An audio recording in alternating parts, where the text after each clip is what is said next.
We can't live without our cars, but we can make sure they don't pollute our air very much.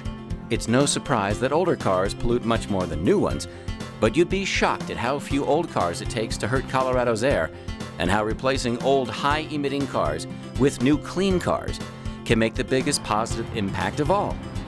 Down here, there's a van that's beside the road on the ramp, and it's measuring emissions from cars as they drive by. This van can probably measure about 5,000 cars, and in a month, the vans in Denver will measure about 1 million cars. Dr. Stedman developed the RapidScreen technology that's used in the vans we often see on the entrance ramps to highways. On average, the older the car, the higher the emissions. Today in Colorado, 1% of the cars, so if he measures 5,000 cars, 50 cars will come by here today. They'll be emitting 30% of the hydrocarbon from all the other cars that came by today. It is amazing how few broken cars are emitting a lot of hydrocarbons. One way to reduce emissions from older cars is to recycle them. Rather than try to sell that smelly old clunker for a few $100s, you can recycle it for about the same price. Approximately 92% of all motor vehicles are recycled, and 84% of a motor vehicle is recyclable, meaning it stays out of the landfills. The #1 consumer product in the world that's recycled are automobiles. The best form of recycling is reuse. At Colorado Auto and Parts, old polluting vehicles are stripped of their usable components, then fed to the crusher. And as the cars evolve and get more and more emissions controls and air pollution controls on them, getting the older vehicles off the road and recycled potentially takes some of the air pollution away that could be coming from the older vehicles, or especially vehicles that aren't well maintained.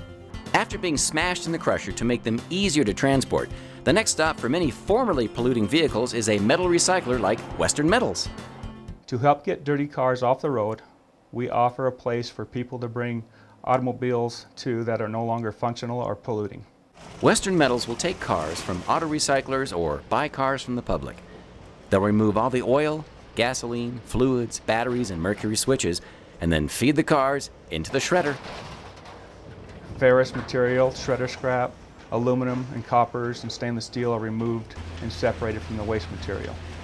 The recycled materials are sold to steel mills and foundries in the United States and around the world, where they're turned into structural iron, rebar, and even components for new cars.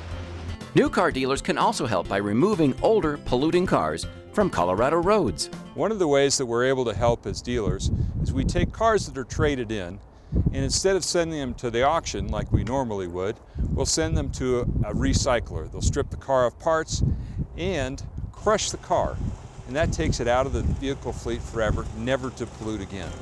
Of course, the ideal solution to automotive air pollution is to replace the old high-emissions vehicles with newer ones. When you recycle an old car, you remove it from its pollution from the air completely. And if you replace it with a car within 3 or 4 years of new, better yet a new car, that is so low emitting, it's almost like an electric car. It almost has no emissions. A new vehicle is over 100 times cleaner than cars produced 20 and 25 years ago. So the real key is to get those older vehicles off the road. We can have 100 cars driving out on the road that are new cars, and they pollute less than that one old car on the road. New automobile power sources with very low to no emissions include hybrids, plug-in hybrids, fully electric cars, clean diesels, compressed natural gas, and hydrogen fuel cells. The Regional Air Quality Council has endorsed the efforts of the Clear the Air Foundation to remove high-emitting vehicles off the road because it helps us with what we're doing in trying to improve air quality. The hardest part of a program like this is giving people the incentive to get their high-emitting vehicle off the road, and the Clear the Air Foundation gives people such an incentive to do that. If you're shopping for a new car, the window sticker will tell you the mileage and environmental impact. If you can't afford a new car, the best thing you can do to help clean up the air is to take care of your car. One of the major things that we've learned is that what matters most is maintenance. New cars have no emissions. If you look after them properly, they can be 10 or 20 years old and still have no emissions. So maintain your car, recycle it when it's had a good life, and buy a new one. With a little effort, we can all help clear the air in Colorado.